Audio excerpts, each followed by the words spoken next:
Ação!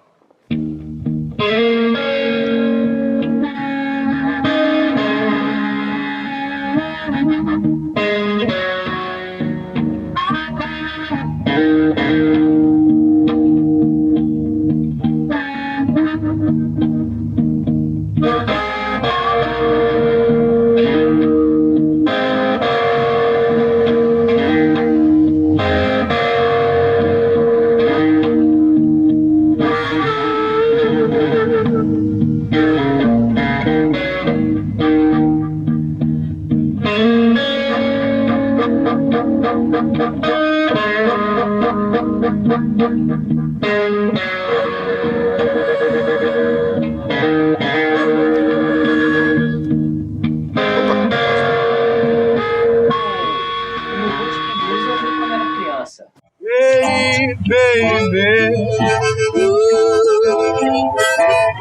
você não conhece o poder do blues. Então, eu sou Bartô Blues, músico da cidade de Brasília, há mais de 30 anos. Sou pernambucano, radicado aqui, quase 40 anos. Toco nas noites dos bares, nas casas noturnas. Levo a vida no blues há mais de 20 anos.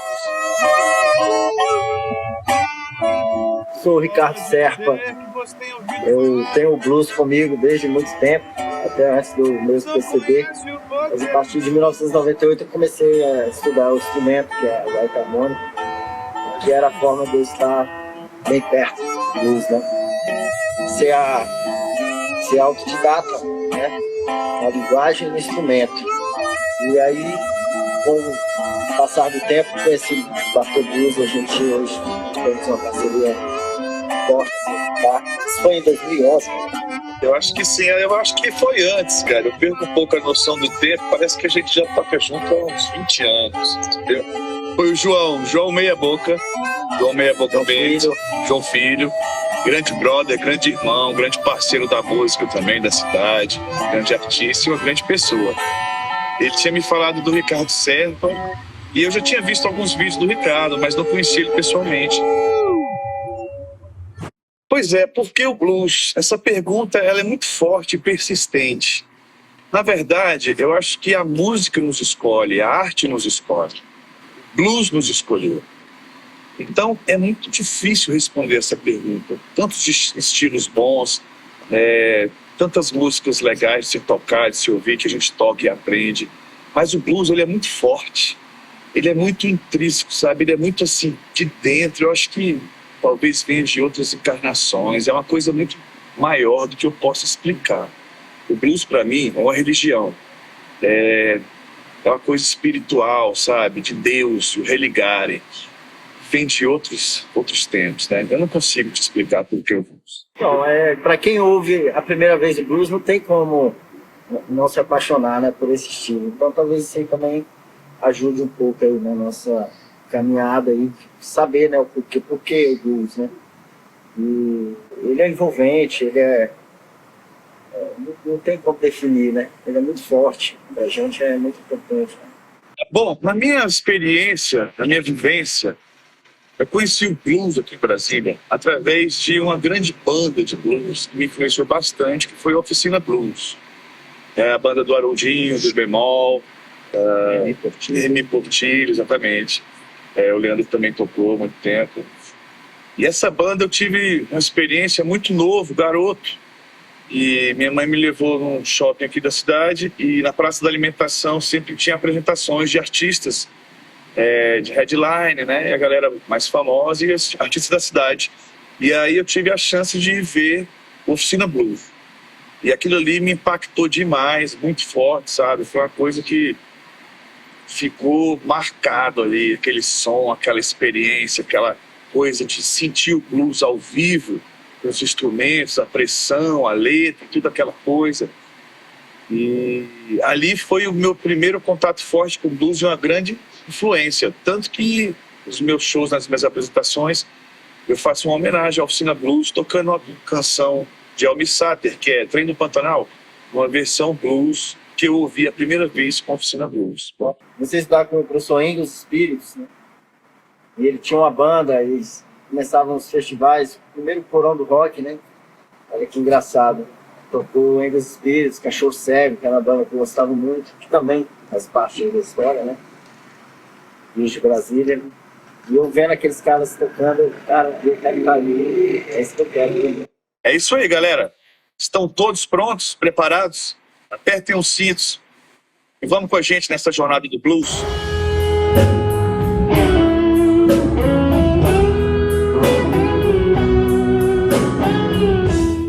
Luizinho Rabelo, Antônio Augusto. Eu queria que vocês contassem um pouco da história da chegada do blues no Brasil, e você já pode até emendar a chegada em Brasília, né? Contar também um pouco da história da Geriatric Blues Band. A primeira entrada foi para São Paulo.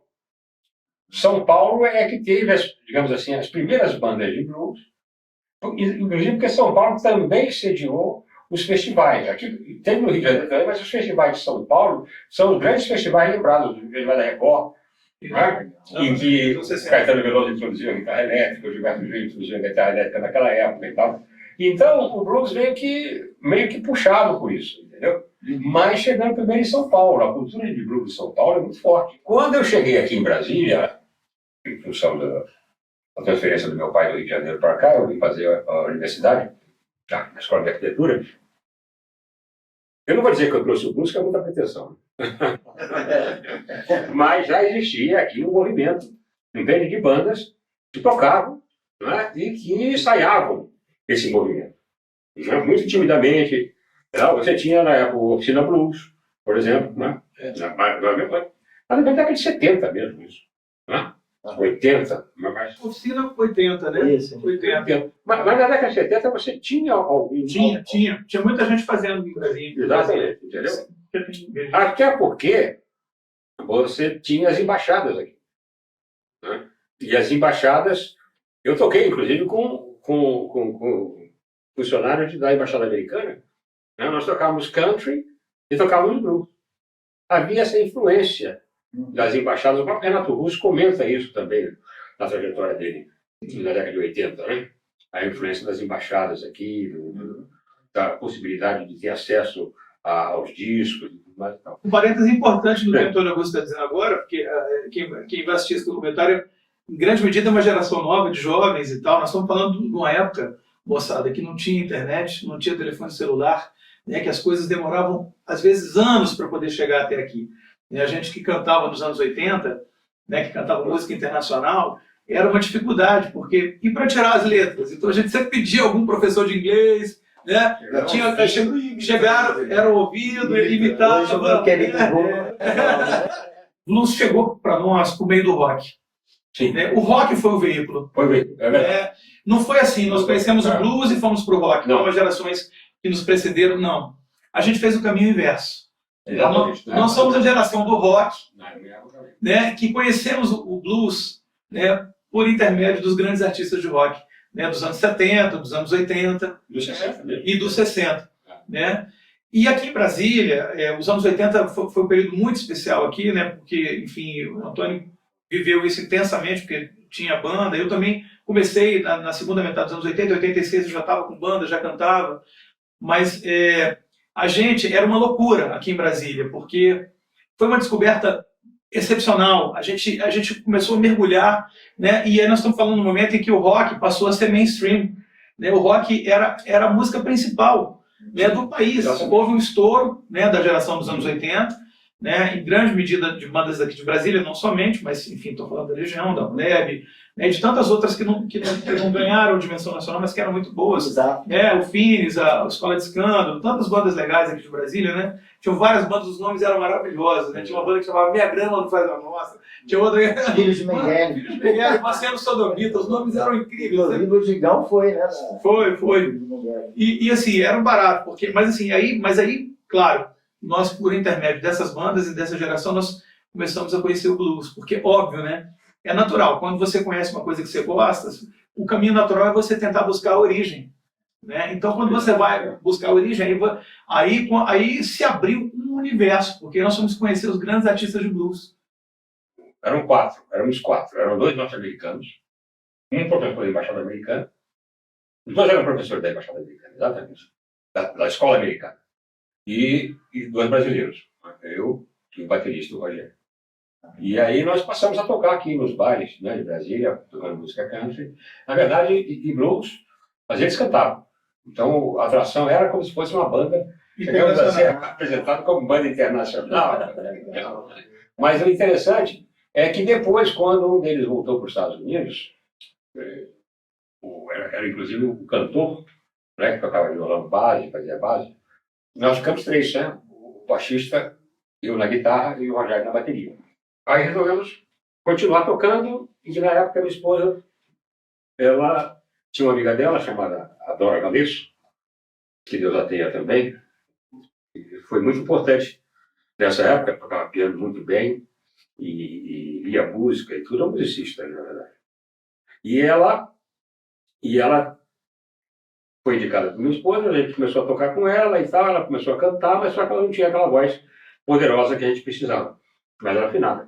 Aí ela indicou uma outra menina, né, que era amiga dela, e aí trouxe a fita cassete. Né, na época existia. Você está vendo por isso. Era demotape, né? Era demotape, e eu dei carona para ela no meu carro, e na época tinha o toca-cassete, toca-fita do carro. Ela botou aquela fita, né, e surgiu aquela voz grave, né? Uma voz quase de menino, né? Eu falei, ô Dora, você tem certeza que você gravou na rotação certa? Ela disse, não, a rotação é essa mesmo. A voz era da Cássia Eller. Olha que legal. E aí nós chamamos a Cássia Eller para a banda, né? E a banda já tinha incorporado, como já tinha antes, no country e no blues, já tinha incorporado também o blues no repertório. Então ela cantou vários blues conosco, né, com aquela voz poderosíssima. E passamos então a fazer um repertório bem mesclado. Tinha blues, tinha rock, tinha MPB, tocava melodia, Gilberto Gil. Essas músicas tinham uma pegada um pouco mais elétrica, vamos dizer assim, né? E aí ela passou a ser a vocalista da banda. E nós passamos aí aquele meado dos anos 80, que era 84, 85, por aí, uns 2 anos praticamente, tocando em vários lugares aqui em Brasília com ela. Nós viemos do Rio, né? Sabíamos que existia o Barra Shopping. Que é da mesma rede. E aí, quando falaram em inaugurar o Parque Shopping aqui, opa, peraí, vou lá. E fomos lá e fizemos o primeiro contato. E tocamos em festivais de rock aqui, por exemplo, com o Paralamas. E a gente começou a tocar esse estilo de música, né, com a Cássia. Né, e eu fui me aprimorando cada vez mais. Eu fui cada vez entrando mais naquela que já tinha me atraído desde os Rolling Stones no Rio de Janeiro. Né, principalmente do Eric Clapton, do Cream, aquela coisa toda. E aí, quando ela decidiu fazer a carreira solo dela, né, a gente realmente nós tínhamos a nossa profissão, cada um tinha a sua, e ela queria realmente fazer a carreira solo, ela montou a banda dela, e continuou em Brasília ainda, né, Bom Demais, aquele show que ela fazia lá no Bom Demais e tudo mais. E aí, ele era impregnado de blues também. Antes dela entrar no Malas e Bagagens, ela cantava num trio de frevo. Um trio de frevo, exatamente, um trio elétrico. Não sei se era massa real, coisa assim, não sei. A Cássia era muito eclética. Muito eclética. Ela tinha isso. Quando ela veio para a banda, a gente praticamente apresentou a ela o blues. E ela vinha aqui em casa, assistia os vídeos de Etta James e tal. E aí, ela levou esse blues para a carreira dela. Na década de 90, surgiu a Geriátrica do Bem. Eu fui convidado, ia faltar um guitarrista solo, era uma banda praticamente de ensaio. O objetivo, na verdade, do pessoal na época, era tomar cerveja. Mas o importante é que a gente começou a criar o espírito da Geriátrica Blues Band, entendeu? Trazendo o blues para dentro, além do rock, como o Luizinho falou. O objetivo maior era tocar rock e tomar cerveja. Não era nem fazer show. Pra quê? E aí, quando começamos a fazer show, houve uma resistência na banda, por aquilo que pareça. Não, rapaz, aí vai ficar complicado e tal. Eu sei que isso foi em 96, né? E de lá para cá, então, a banda teve várias formações. Entende? Entraram vários cantores, entraram guitarristas também, bateristas. Deixa eu fazer uma ressalva. 96, né? 98, Mississippi Club, né? Que era o... Do Lula. Sim, que teve noites Muito legais, muito legais. Você estava na geriátrica? Não, eu não tava. Eu cantava em outra banda, mas eu ia para ver a geriátrica, eu ia para ver. Você lembra daquele show que foi o Zé da Gaita apareceu, ligação direta, depois vocês, tinha até um pianista cabeludo. Eu lembro, claramente, eu trouxe o Zé da Gaita pra cá. Isso. É uns amigos meus. Aí eles ficavam fazendo gracinha, sabe? O Léo, tio Léo, né? Daqui a pouco o geriátrico, ele fazia as piadinhas, né? Vocês vão tocar depois E dele. nós trouxemos, eu trouxe, né? Aí trouxe. E o Zé da Gaita, ele estava nesse dia. Foi lindo esse dia. Foi maravilhoso. O Zé da Gaita veio várias vezes a nosso convite.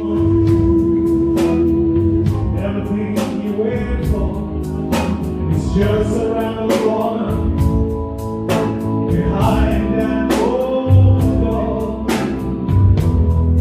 Dreams and memories, dreams and fears, all this for sale.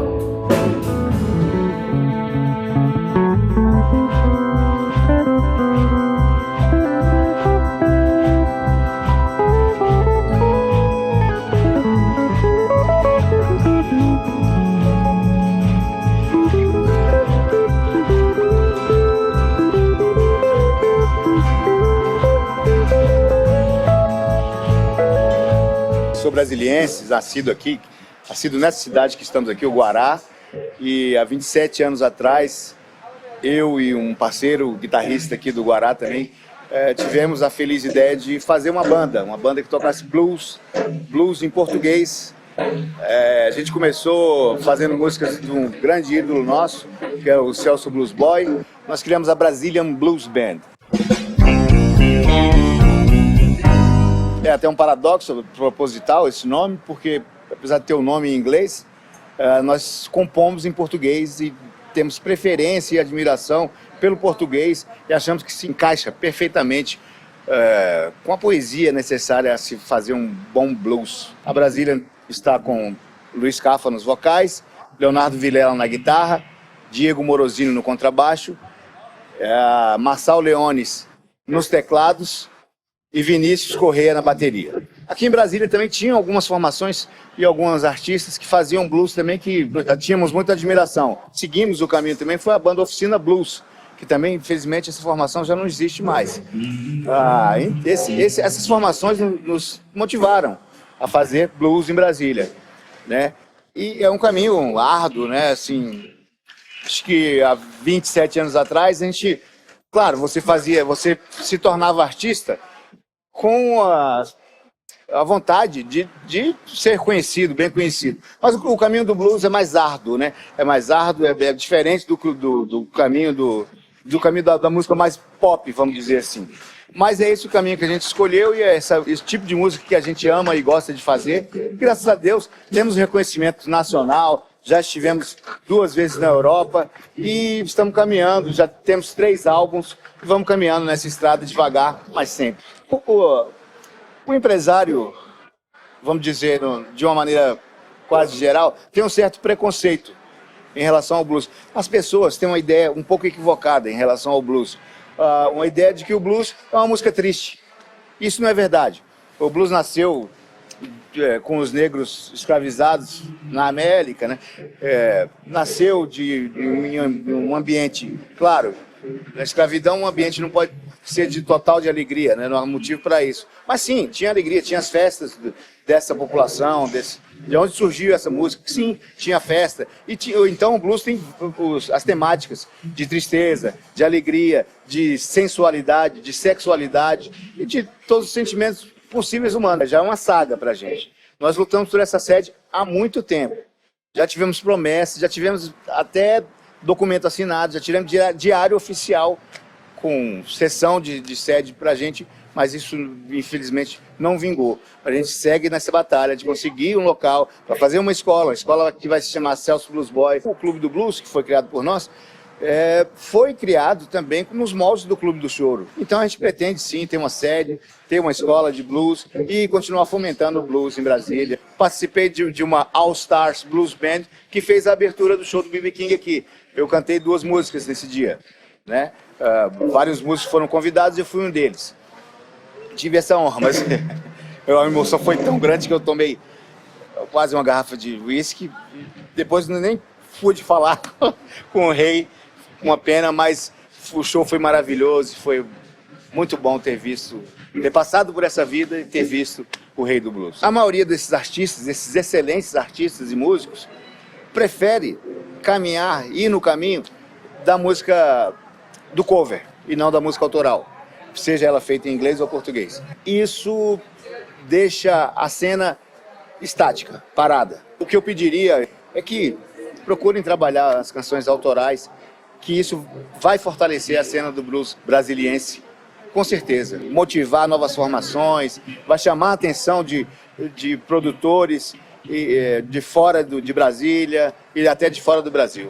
Vamos agora realizar a 8ª edição do Festival República Blues, que é a nossa maior ação cultural dentro desse gênero. A última edição foram cerca de 18 mil pessoas em 2 dias no gramado da Funarte.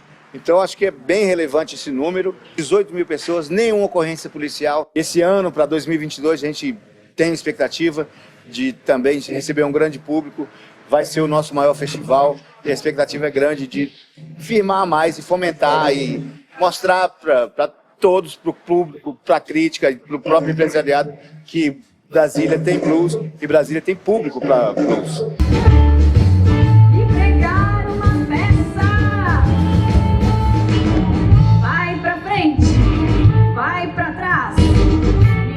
Sabe como curteira, mas tem cabelo de fogo. São contrários seus versos. É curioso e confunde a todos. Que diz que é, que diz que é. Curupira, onde é que foi? Curupira, onde é que vai?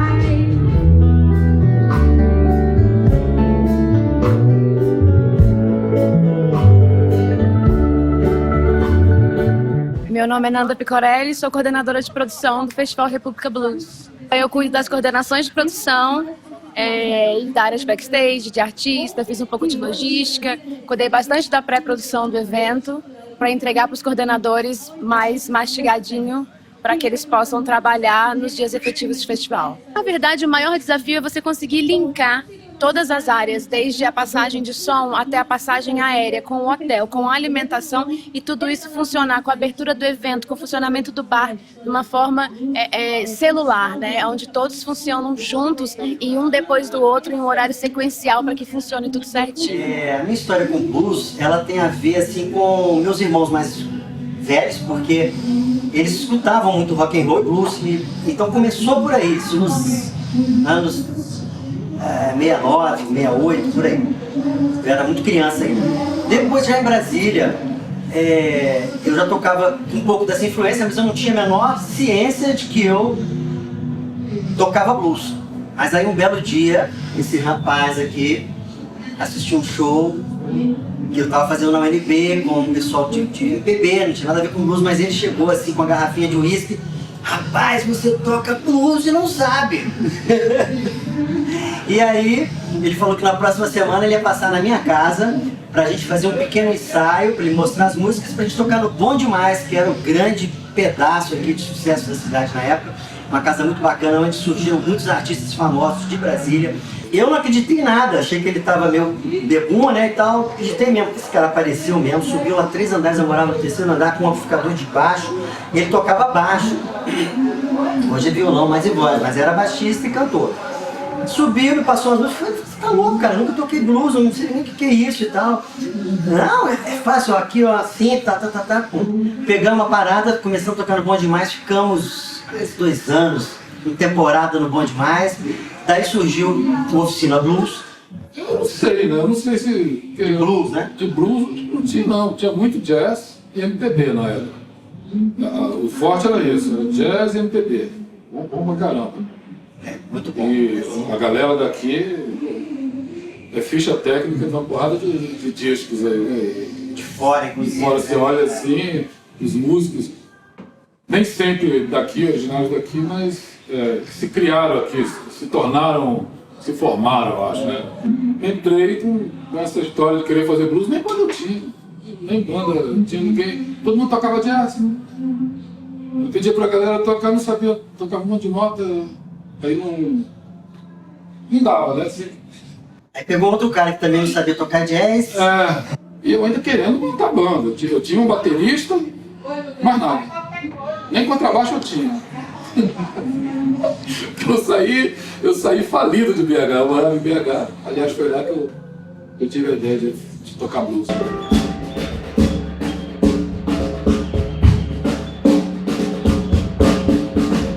Eu morava em BH e tentei a vida tocar em barzinho, os MPB que eu te falei, assim. Eu escolhi o blues por incompetência de tocar em MPB. E aí, tentava tocar em barzinho e tudo, não conseguia, minha voz não dava. Eu saía muito fina, muito grossa, parecia aqueles caras de 15, 16, né? Assim, não dava. Um dia, um amigo de faculdade falou, vamos lá no churrasco, no condomínio lá. Aí eu fui lá, a galera começou a tocar toda a discografia básica da minha infância, né? Allman Brothers, Clapton, Benny Dominos, Bob Dylan. Eu falei, porra, é isso que eu gosto, né? Tá aí.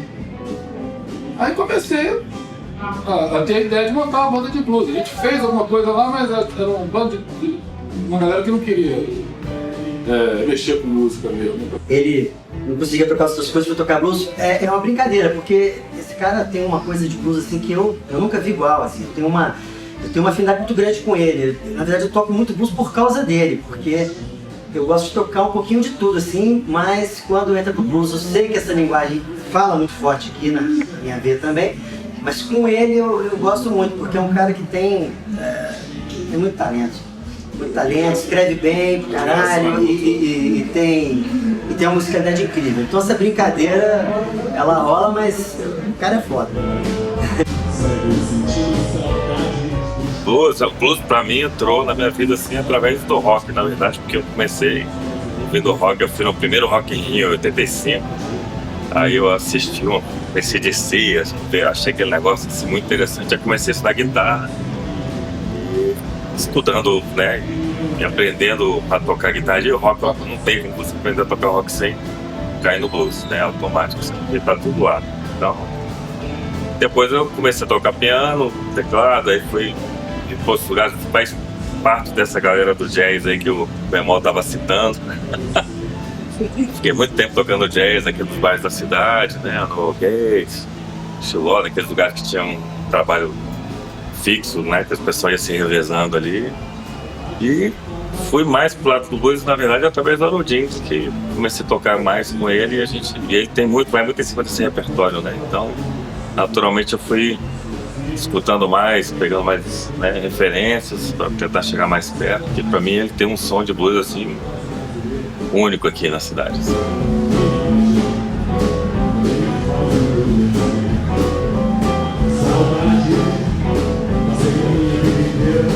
Blues pra mim assim, eu ouvi muito dentro de casa, né? Mas eu sempre comecei com rock, sempre gostei mais.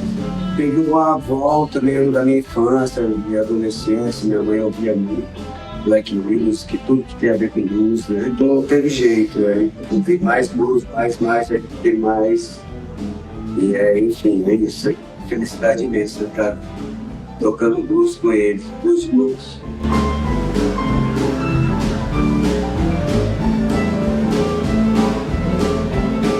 Minha entrada no blues, na verdade, foi mais pelo lado do jazz mesmo. Eu sou da turma da música instrumental, sou da turma do jazz, eu toco bastante música brasileira e tenho formação em jazz. Porém, toco e toquei vários estilos musicais, com muita gente diferente. Aí termina que tem também um contato com rock, contato com blues.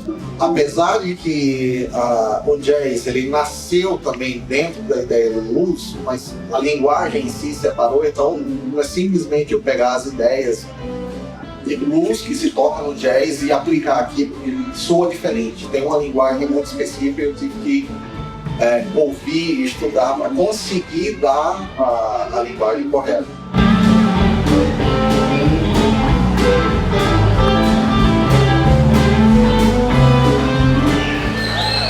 Boa noite, Brasília. Não há saudades mais dolorosas do que as coisas que não viveram. Uma coisa assim, Fernando Pessoa.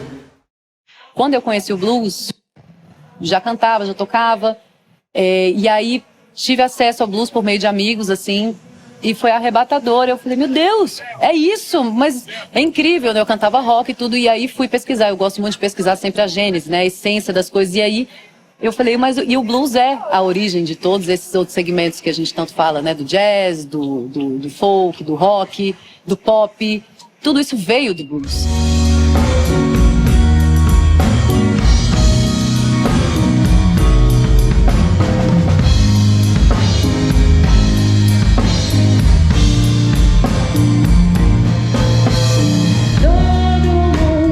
Eu fui sempre amadurecendo a ideia de cantar, colocava no meu set, mas eu não tinha composições blues.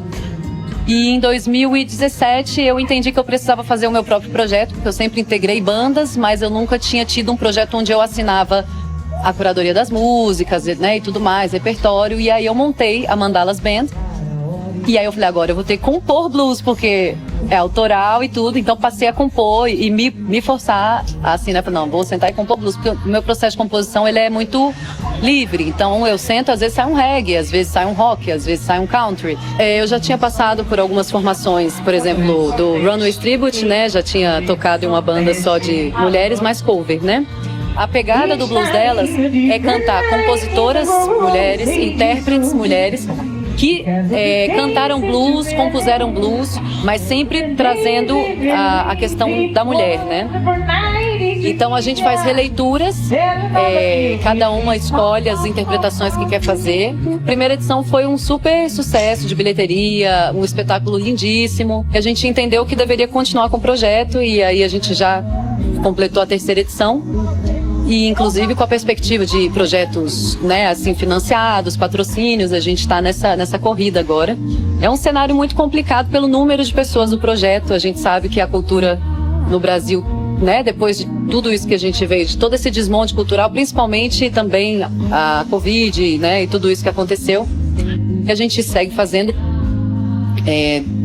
do bolso mesmo, assim, né? Segue fazendo pelo amor ao blues, pelo amor à causa, né? De dar nome a tantas e tantas mulheres que sempre estiveram na música, sempre estiveram na cultura e muitas vezes invisibilizadas. Então, assim, tem muitas composições que são de mulheres e muitas vezes até são assinadas por homens ou simplesmente na hora de dizer a interpretação acaba que outro homem toma um pouco esse lugar. Então, o blues delas tem essa vontade de trazer essas mulheres não só do século passado, mas como contemporâneas também, trazendo a questão da diversidade, da pluralidade. Então a gente tem no nosso set list Lineker, que tem feito um blues e um R&B maravilhoso, contemporâneo, brasileiro.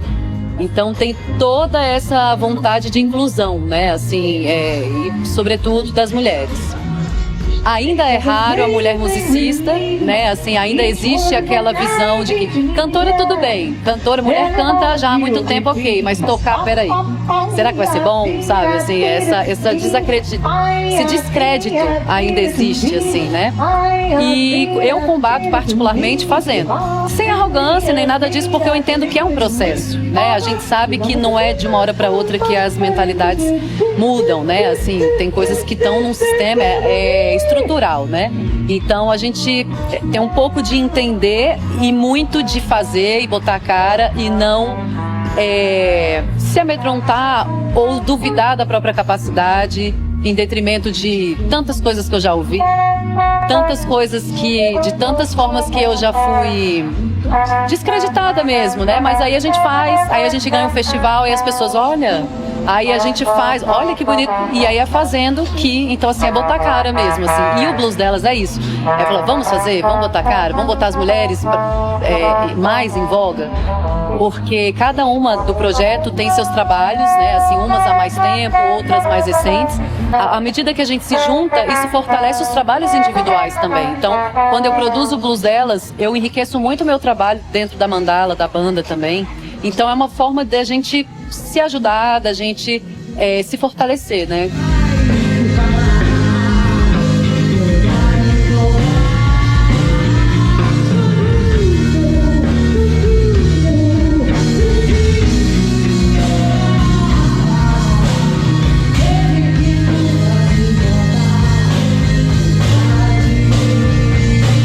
Bom, eu tenho a grande honra e prazer de dizer que eu faço parte dessa cena que está em ascensão e o prazer de dizer que sinto que contribuo muito para essa ascensão. Tivemos a perda da Lu, né? Lu Blues. Eu sempre me emociono quando eu falo dela.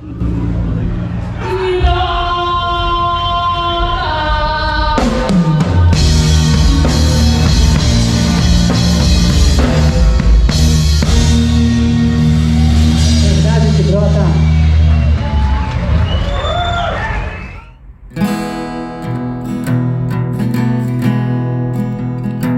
Você partiu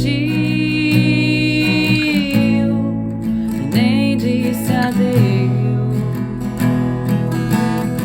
Eu conheci por causa do projeto e ela realmente assim somou incrivelmente, participou das 2 primeiras edições e a gente fez a terceira recentemente já sem ela, em homenagem a ela inclusive, que é a grande precursora do blues de Brasília, né? A mulher que realmente já nos anos 80 cantava blues, cantava não só no DF, não só em Brasília, mas em BH, enfim, é um nome a ser sempre lembrado e dito. Ela é a alma do blues delas. Você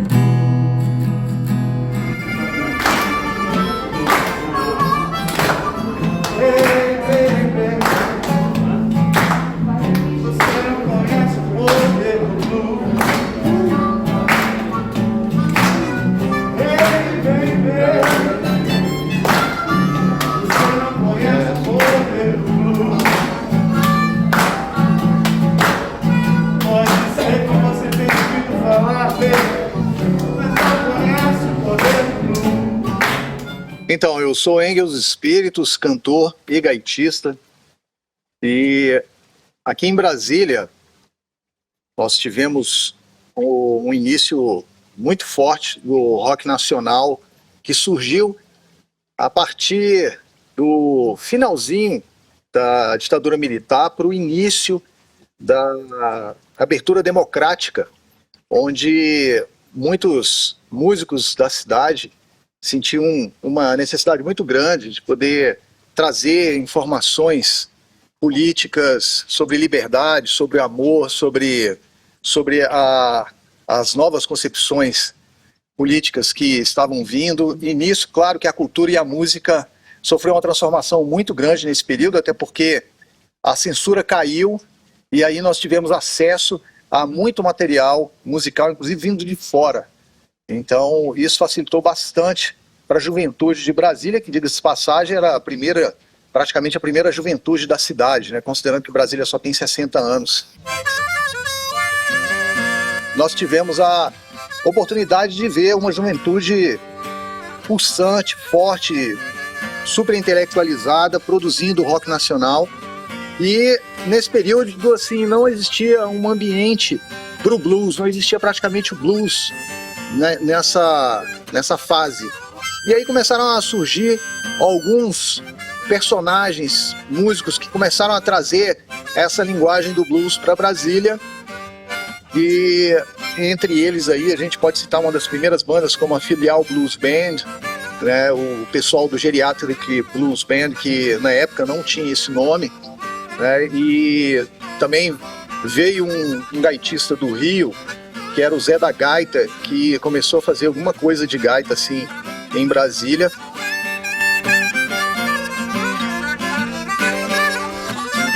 Meados da década de 80 foi que eu comecei a estudar gaita de forma autodidata, porque a gente está contando aí com um período que não existia internet, não tinha nenhum acesso à informação.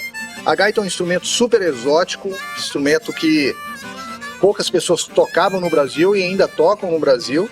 Então nós não tínhamos nem material didático, não se encontrava livros, não se encontravam métodos, né? E para vocês terem uma ideia, até as gaitas não existiam para comprar em Brasília em meados da década de 80. Então assim, eu comecei a me interessar pelo instrumento através de fitas cassetes que se gravavam de grandes compositores e grandes artistas do blues, que as pessoas gravavam dos bolachões, os LPs, para as fitas cassetes, e quem tinha uma fita cassete com grandes artistas do blues, a gente fazia ali uma cópia e tinha esse material exclusivo. Então, para eu comprar a primeira gaita, eu tive que ir numa loja de instrumento. Eu pesquisei todas as lojas de instrumentos musicais em Brasília, ninguém tinha gaita para vender na cidade. E aí um vendedor me trouxe um catálogo e falou para mim que poderia trazer uma gaita de São Paulo para mim. Então foi assim que eu consegui minha primeira gaita, que demorou 2 semanas para chegar pelo correio. E eu comecei a fazer um estudo autodidata, ouvindo as fitas cassete, aquele sofrimento de ter que voltar ali a fita e tirar tudo de ouvido, os bolachões, ter que tirar tudo de ouvido. E foi uma saga, foi um sofrimento, porque você tirar solos de gaita sozinho, sem ter nenhum conhecimento de teoria musical inicialmente, sem ter nenhum conhecimento de música, e desenvolver uma percepção auditiva através de uma vontade quase que louca de querer tocar um instrumento. Realmente demorou muito tempo e eu consegui desenvolver uma técnica na gaita e ter um ouvido musical para começar a tocar os primeiros riffs de blues, os primeiros solos de blues, e comecei a tirar os primeiros grandes temas dos clássicos do blues. Eu comecei já junto com os meus amigos que tocavam violão, começamos a montar um repertório de blues, desde o blues tradicional do Delta, no Mississippi, até o blues mais contemporâneo de Chicago, e até alguns blues mais vanguarda, com influência do rock and roll, do funk. E a gente começou a fazer algumas apresentações em Brasília, isso daí já no finalzinho da década de 80, 1987, 88. Eu sempre pedia para tocar uma gaita, a galera me permitia, a gente fazia o som junto, todo mundo curtia muito, e não tinha gaitista em Brasília, né? Praticamente não existia ninguém que tocava gaita nessa época. Então, assim, era uma coisa inusitada. Uma recordação muito especial que eu tenho: nós tínhamos um bar chamado Bom Demais, onde existia uma efervescência de bandas de rock tocando lá. E entre essas bandas aí eu tive a oportunidade de conhecer a Cássia Eller, que na época não era uma cantora famosa ainda, era uma menina que cantava nos bares de Brasília.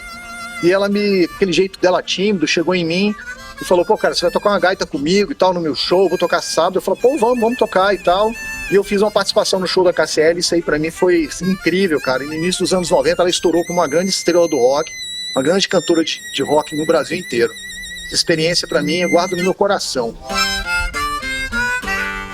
A cena do blues foi crescendo progressivamente. Eu comecei a dar aula de gaitas em Brasília e desenvolver esse trabalho de pioneirismo. Eu fui praticamente o primeiro gaitista a trabalhar com as gaitas harmônicas em Brasília, tanto fazendo shows como através do curso de gaita, que eu desenvolvi uma didática e comecei a dar aula para a primeira geração de gaitistas em Brasília.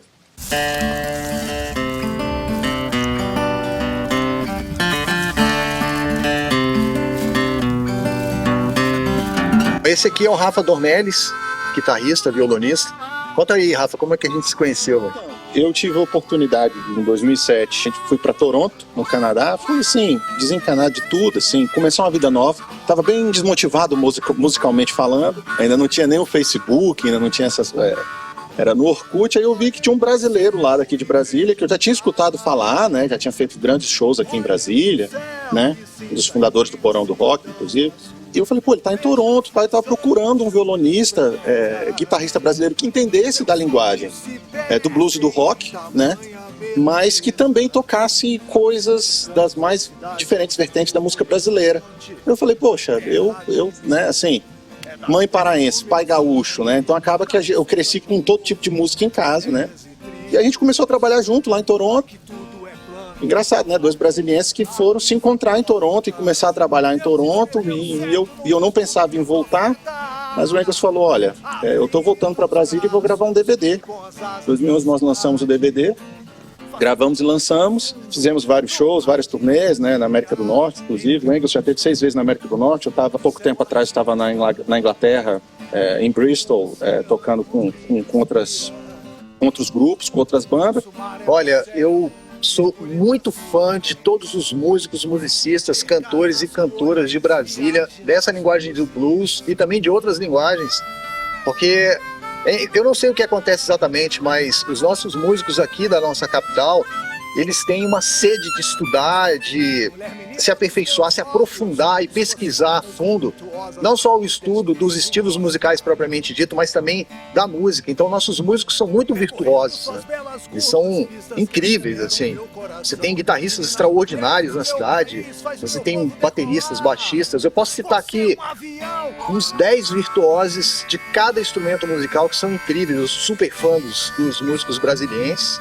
E não falo isso com barrismo não, eu falo isso com realidade, tanto que quando você vai para fora de Brasília e você diz que você é músico de Brasília, todo mundo fala, o cara é músico de Brasília, então o cara deve ser bom músico, né?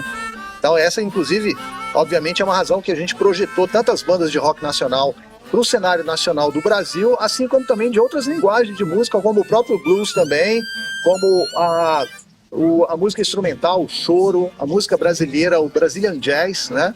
Eu já tive a oportunidade de representar o Brasil em vários circuitos de música e festivais nos Estados Unidos, no Canadá, em alguns países europeus. Então, assim, Brasília realmente é um celeiro fortíssimo, poderoso de grandes músicos e instrumentistas.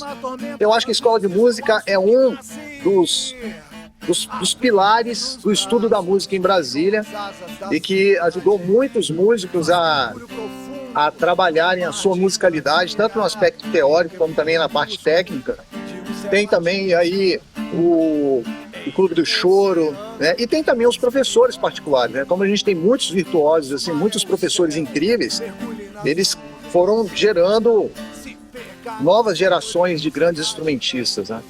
Eu formei o primeiro curso de gaita de Brasília e eu tenho orgulho de dizer que formei praticamente quase 3 gerações de gaitistas na cidade e a grande maioria dos gaitistas que tocam hoje em Brasília ou foram meus alunos ou foram alunos dos meus alunos.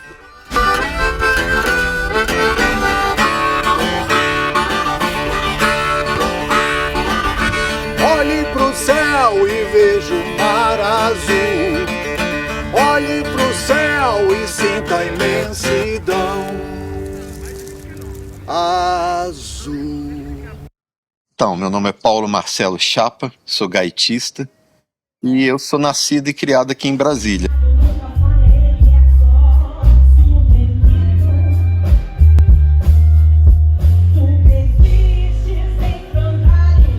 Eu me lembro muito de admirar, sobretudo, Adriano Facchini, um bluseiro, até pela história dele. Adriano foi um cara que saiu daqui, também viajou, foi para o exterior. Então, Adriano Facchini, Haroldinho Matos é outro que a gente tem uma referência muito forte. E a Cássia Eller. A Cássia eu conheci muito jovem, fui até um bar aqui em Brasília que chama Bom Demais e a vi cantando. E quando eu a vi cantando a primeira vez foi amor à primeira vista, sabe? Já fiquei assim apaixonado pela Cássia Eller. Particularmente sempre tive um vínculo mais forte com bandas que traziam músicas autorais, né?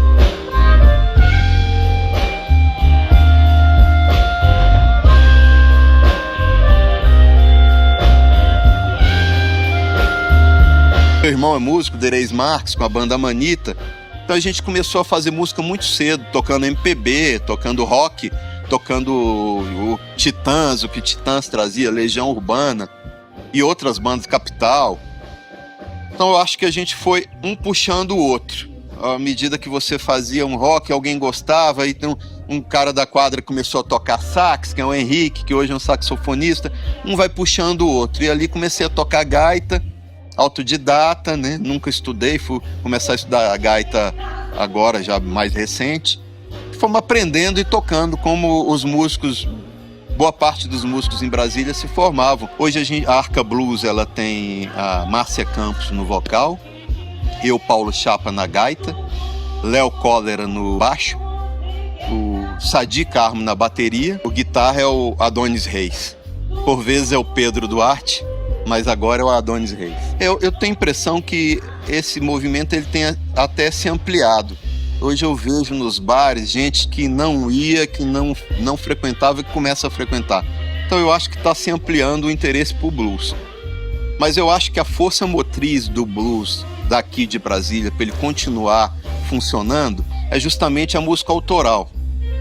Você tem algumas bandas que têm trabalhado nessa linha do autoral. Brazilian Blues Band, Mandala, Márcio Cabral, Nós da Arca Blues, entre várias outras bandas que têm optado pelo autoral. Eu acredito que autoral, ele é o grande salto.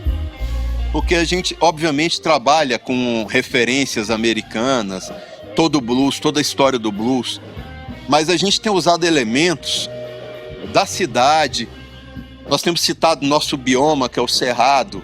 Então, essas músicas que estão sendo feitas aqui, elas consideram a cultura local e ela se cita, como eu disse, o Cerrado, fatos da cidade. Então, a gente está falando da nossa situação, estamos falando de Brasília, estamos falando da nossa região, e eu acredito que esse seja o elemento diferencial. Até porque, em parte, eu faço uma crítica às bandas. Nós temos excelentes bandas que tocam cover, mas às vezes a gente vai para um festival e não é incomum você ver bandas tocando a mesma música, né, executando a mesma música. Então, assim, eu não estou aqui fazendo uma crítica assim, absoluta ao cover, mesmo porque a gente também toca cover, mas eu acho que está na hora da gente fazer música autoral, blues autoral. Eu acho que sem isso a gente não vai voar.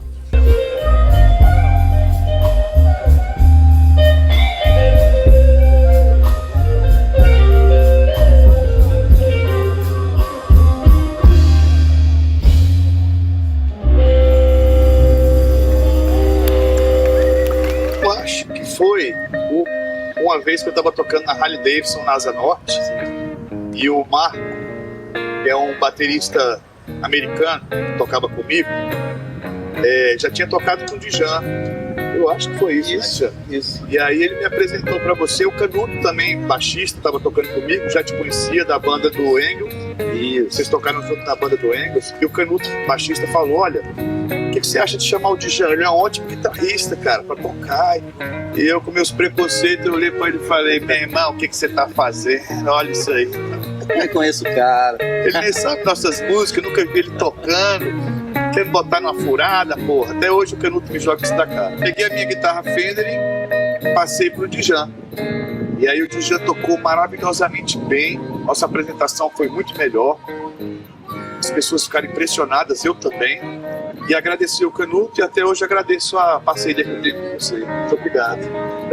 Eu agradeço. Obrigado demais. O Canuto eu já conhecia de um tempo atrás. A gente tocou junto em 99, no Festival de Blues em Goiânia, com o Engels, né? E o baterista, o Marcos, eu conheci em 2013, americano. Legal. Você tocava em alguma banda com ele, era? Na época eu tinha uma banda autoral e a gente estava tentando montar um trabalho. E o Marcos tocou em alguns ensaios com a gente. Nós não chegamos a fazer nenhuma apresentação. Depois seguimos por caminhos diferentes e nos reencontramos em 2017, aquele ano que a gente se conheceu. Cara, o blues foi assim, aconteceu um certo magnetismo, porque alguns amigos mais velhos que eu, eles tinham discografias de blues, de rock clássico, e um deles me emprestou uma coletânea de discos do Robert Johnson.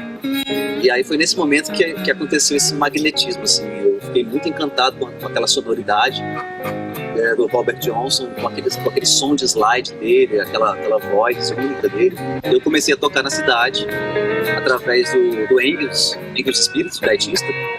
Ele dava aula de gaita aqui em Brasília e era professor do meu irmão mais velho. E esse meu irmão, ele falava com o Engels: pô, cara, deixa eu te apresentar o meu irmão mais novo, ele toca bem. E aí um dia a gente se encontrou, isso foi em 95, um ano antes, e coincidentemente, no ano seguinte, no mês de janeiro, iria ocorrer um programa na Rádio Cultura que era dedicado ao blues. O Engels seria o apresentador, junto com o Márcio Cabral. E aí o Engels aproveitou essa oportunidade e me convidou para fazer um dos dias desse programa. E aí eu toquei Robert Johnson pro pessoal, eu tinha 15 anos de idade na época. E assim começou a minha história musical em Brasília. Antes de conhecer o Bartô, eu tinha uma banda autoral que eu tocava mais rock, hip hop, music, e bem afastado do blues, bem longe do blues. Tinha até saudade de tocar e fazer as improvisações que são naturais do estilo. E aí quando eu conheci o Bartô foi assim aquele encaixe perfeito de voz, a guitarra do Bartô com a minha guitarra, meu violão. Deu muito certo, né? E ele tem dado até hoje, né? Graças a Deus. Eu conheci o Ricardo em 96, 98, por aí. Eu dava aula no mesmo espaço que ele também dava. E Ricardo era um dos alunos mais destaques no aprendizado do blues. Eu vi o Ricardo como aluno e depois fui ver o Ricardo já como profissional, tocando com a banda Conexão Chicago.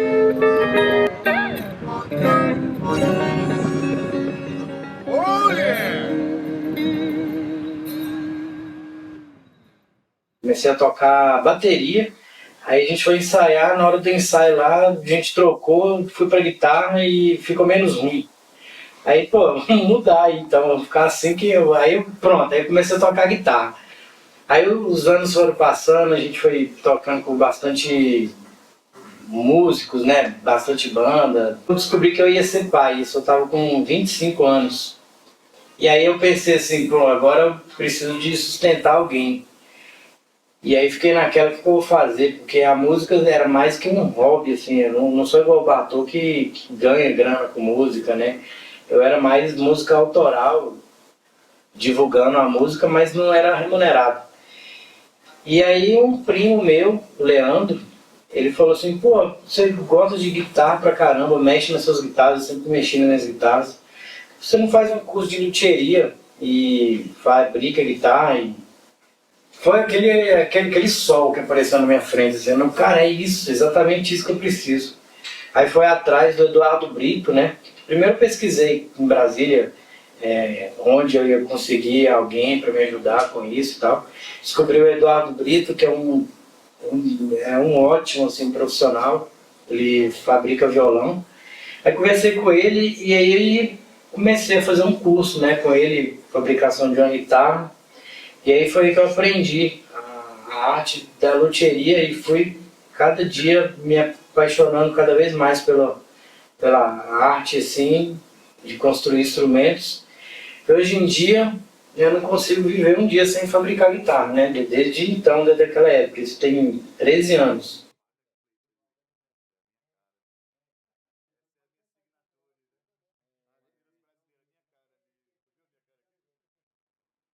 E aí fui conhecendo o pessoal, fui aprendendo a lidar com a marcenaria, com a parte de madeira, escolhas das madeiras, de como que é um instrumento, né, o som, o resultado final dele, partindo pela matéria-prima, que é as madeiras. Cada madeira tem um timbre diferente, uma combinação diferente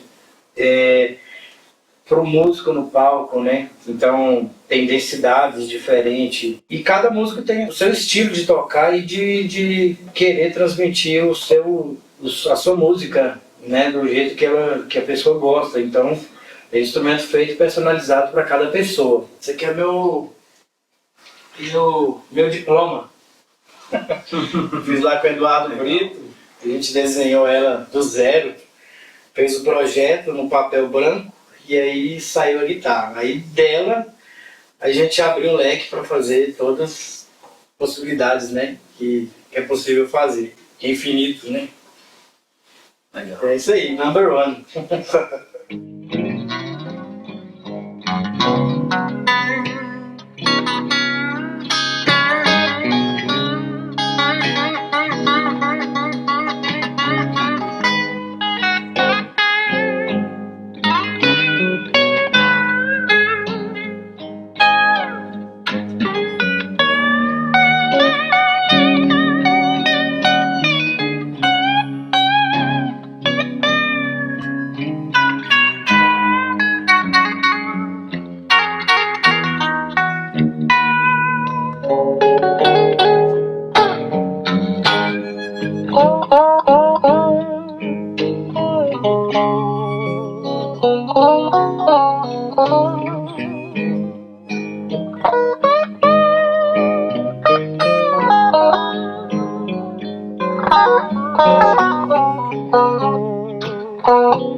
Bom, a relação minha com o Bartô deve ter uns 5, 6 anos, Bartô. Sim. O filho dele, o Steve, fazia serviço comigo, né, de baixo, ele toca baixo, toca guitarra também, no caso era um baixo, eu fazia um serviço pra ele. E aí ele falou assim, pai, vamos lá comigo pegar meu baixo, me leva lá na loteria pra me pegar meu baixo. Aí ele falou, tá, beleza, vamos. Aí chegou lá, o Steve foi, desceu do carro, e o Bartô ficou lá no carro, e eu, uai, pai, você não vai descer não? Aí, pô, então, aí desceu, aí ele entrou, né, e aí eu tava lá tomando banho, aí eu morava com meus pais, eu falei pra minha mãe e pro meu pai, recebe o pessoal aí que eu já tô descendo. Aí eu vesti a roupa lá e fui descendo. Quando eu fui descendo, cara, eu senti aquele som maravilhoso tocando assim, eu falei, tem um cara aí que é especial. Aí eu já desci filmando assim, ó, já fazendo um take dele tocando.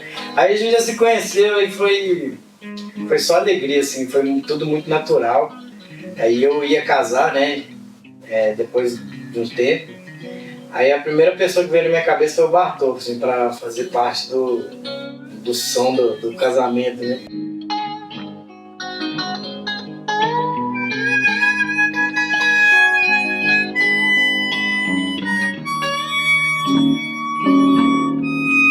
Pensei assim, cara, o que você acha do pagamento do seu cachê ser uma guitarra GBB? Eu falei assim, Tom. Calma, eu vou explicar a minha versão agora. Foi isso mesmo. Agora eu vou explicar o outro lado da moeda, né? A minha versão, né? Eu sempre toquei muito com guitarras Fender e Gibson, sempre. Fender e Gibson, toco há mais de 30 anos, então eu fui precisando de uma sonoridade específica e utilizava só instrumentos top. E aí fui para uma loja aqui em Brasília, na Contato. Eu até tenho vergonha de falar isso, mas é engraçado, eu tenho que falar, tenho que ser sincero com tudo que acontece. Cheguei na loja e aí um amigo meu lá, vendedor, baterista que toca com a gente, Paulinho, pegou uma guitarra GBB e falou, Bartô, lembrei de você com essa guitarra, toca aqui, cara. Aí eu, com meu preconceito, olhei pro headstock do instrumento, essa parte aqui, né? Já olhei de cara ali para ver que marca que era, né, do instrumento. E aí eu vi escrito GVB. Aí eu não conhecia as guitarras GVB. E aí eu, na minha inocência e na minha idiotice, sei lá o que, eu falei, Paulinho, não vem com porcaria pra mim não. Você sabe que eu só uso coisa boa. Só uso Fender, guitarra top. Aí ele olhou pra mim, sorriu e falou, teste esse instrumento, depois você me xinga. Aí eu comecei a tocar no instrumento, né? Aí já senti o braço diferenciado, uma pegada melhor, nas últimas casas o acesso melhor, os trastes, o som. E comecei a ficar louco, né? E comecei a engolir aquelas minhas palavras malditas, digamos assim, né? Bartô, foi muito bom você ter tocado nesse assunto, porque é a visão de muita gente, guitarristas, eu até conheço alguns, que tem essa visão. Tem um preconceito, né? Aí eu não quis mais largar a guitarra, fiquei na loja tocando durante muito tempo. Aí virei para ele e falei, quanto é essa guitarra? GVB, eu já ouvi falar, é feita aqui em Brasília. Ele falou, eu falei, quanto é? Aí ele, mais cara que as Fender da vitrine. Aí eu já engoli de novo, né? E fiquei com quem é esse cara, né, velho? Eu preciso ir lá conhecer esse cara, eu preciso trocar uma ideia. É uma fábrica de guitarra em Brasília. E aquele instrumento estava maravilhoso, eu preciso conhecer essa pessoa.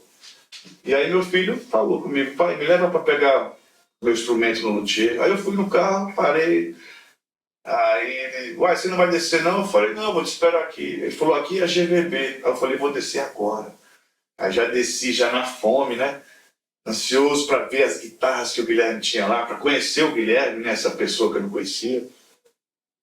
E aí, entrei, a mãe dele me recebeu. Falou, meu filho, tudo bem? Aí eu já vi assim umas 20 guitarras assim, eu já louco para pegar.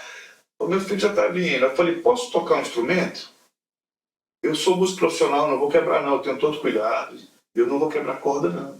Pode sim, ficar à vontade. Eu comecei a pegar uma Telecaster, aí peguei um Strato, aí peguei uma Firebird, fui pegando os instrumentos. E aí eu comecei a tocar e aí foi a hora que tu desceu. Né? Eu apareci. E aí eu já falei, cara, eu preciso cantar esse cara. Eu preciso dar uma cantada nele. Como é que eu faço para ter uma guitarra sua GVB? Você me dá um desconto? Você pode me dar metade do preço? Não sei, qual é a parceria que a gente pode fazer? Eu preciso do instrumento, sou músico profissional. Mas você não falou nada, né? Não, calma. Aí eu fiquei pensando na cantada que eu ia dar. Aí você virou para mim e falou assim, não, vamos se encontrar nesse bar que você vai tocar no Guará e a gente conversa um pouco mais. Aí eu, beleza. Aí eu já fui lá te esperando e pensando na cantada, né? Eu vou trabalhar com você de graça, vamos fazer uma guitarra para mim, tá? Aí foi a hora que ele chegou e falou, toca no meu casamento, te pago com a guitarra GVB. Aí eu não pensei nem 2 segundos, viu? É isso, cara, é isso. É isso.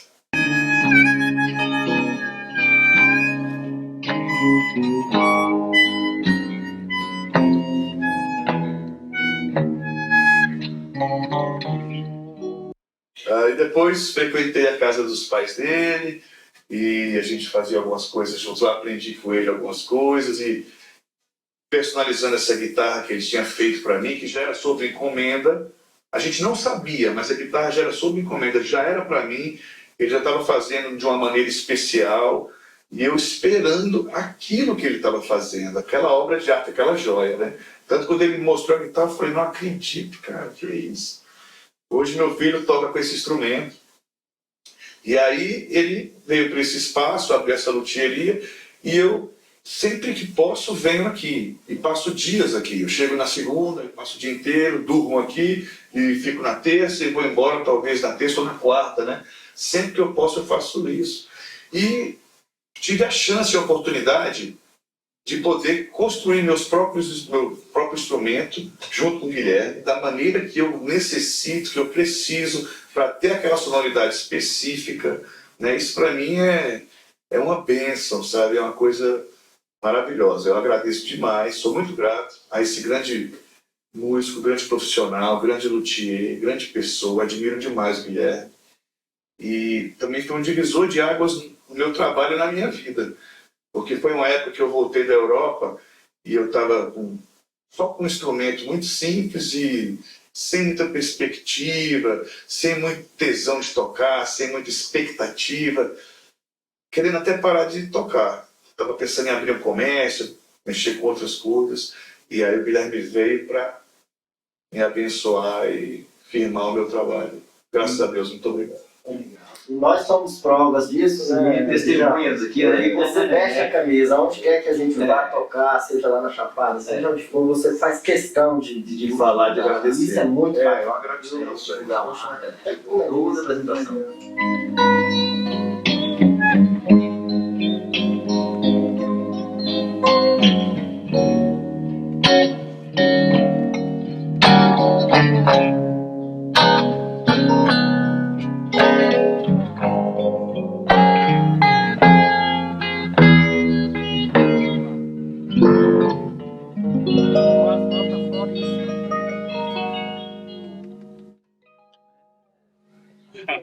Eu sou Patrícia, da Rádio Quatro Tempos, sou paulistana, estou em Brasília há 25 anos, talvez, né? Por aí, né?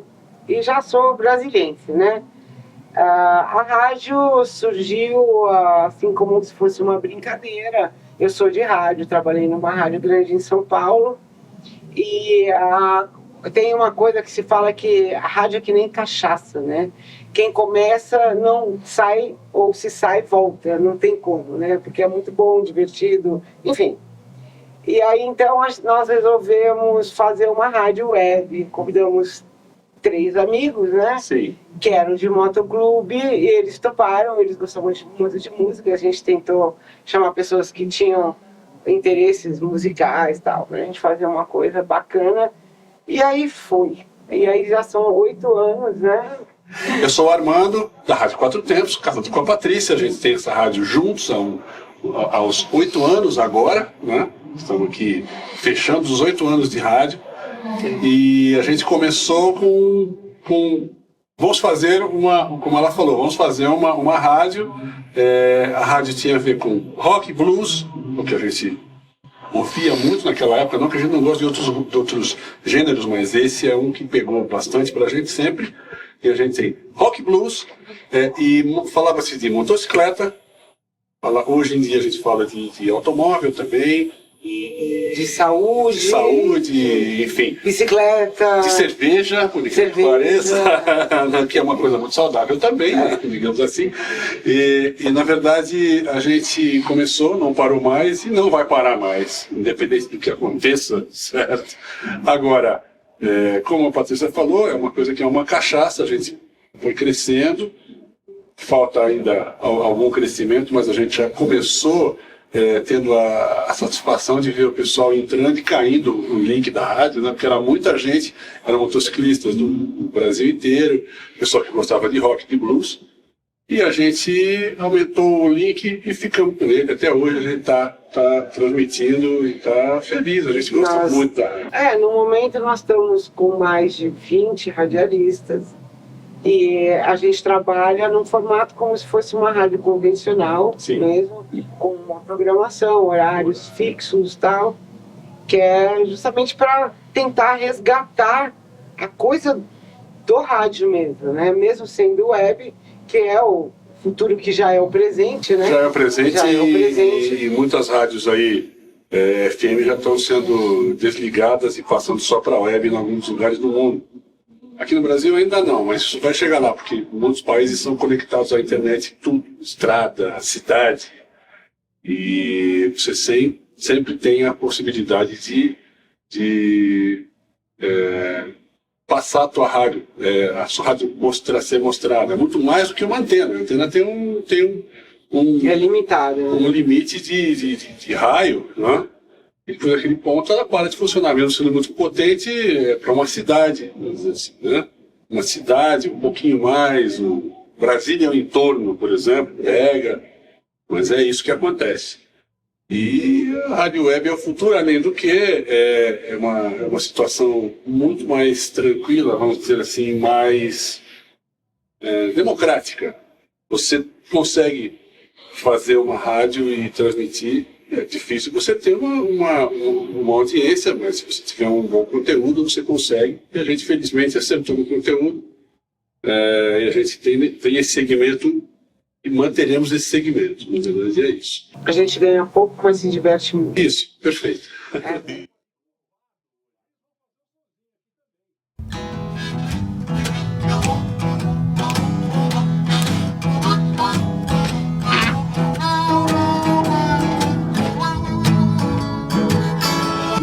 Inicialmente, a gente começou no rock and roll, né? Aquele boom de bandas da década de 80, como o Tati falava. Estúdio.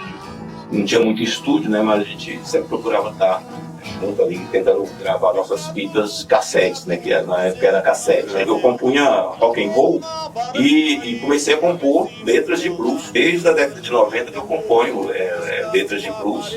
Tentei aprender gaita, depois que que minha banda acabou, eu tentei aprender gaita para ter propriedade, né? Para fazer blues. Mas não consegui aprender, que é um instrumento extremamente técnico, né, não, Ricardo?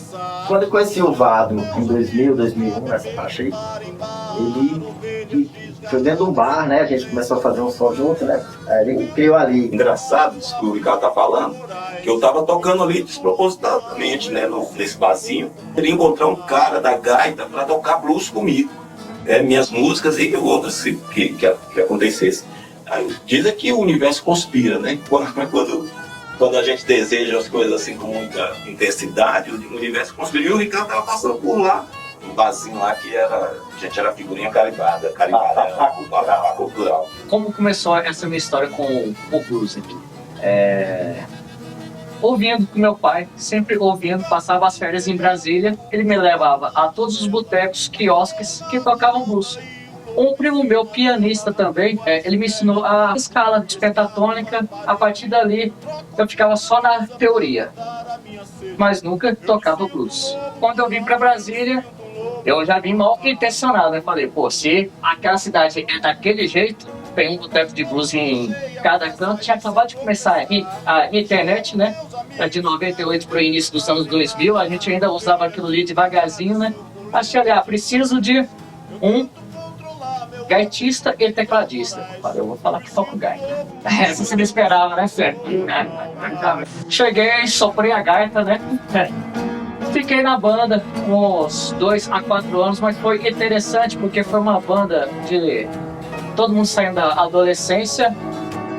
Estávamos lá nos nossos 20 anos, chegamos em 3 finais do Festival FICO do Colégio Objetivo com blues, competindo com pop, com punk, com heavy metal.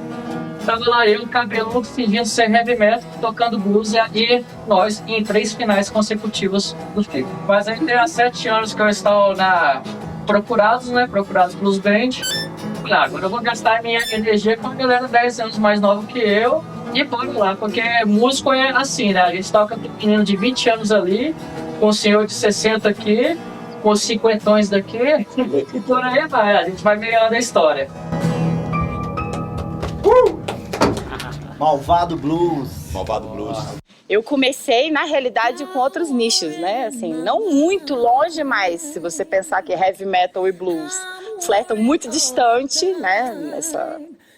Nessa caminhada, muito embora as raízes sejam bem... A raiz da história é mais ou menos a mesma, mas os caminhos se diferem. Eu comecei com uma banda de heavy metal, mas aí, em 2002, nessa caminhada toda, eu comecei a fazer profissionalmente. O meu primeiro contato foi com rock brasileiro, Mutantes. Eu tocava Mutantes, Rita Lee, gostava muito dessa psicodelia, esse nicho de rock brasileiro. E aí eu comecei a ter mais contato com rock clássico, e do rock clássico desembocamos para o blues.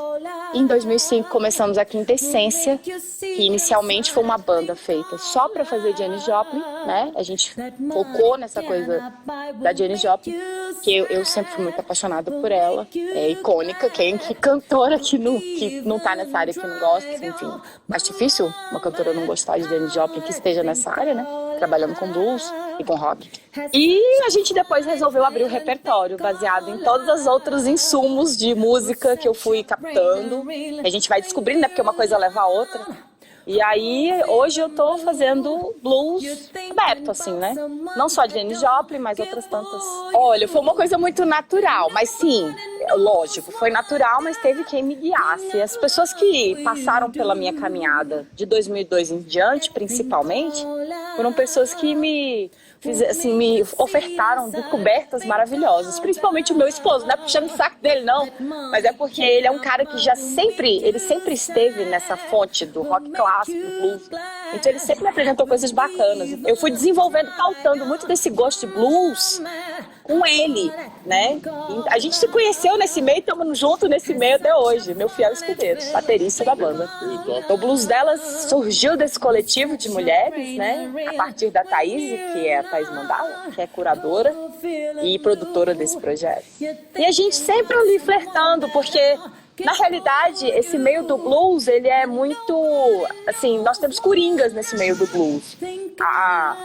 Os integrantes da minha banda, tanto quanto da banda dela, a gente sempre teve um trânsito, né, às vezes um faz um sul pro outro, ou então a gente tem outros projetos musicais que é iniciar outras coisas musicais. Então esse trânsito entre os músicos sempre foi muito fluido e bem bacana.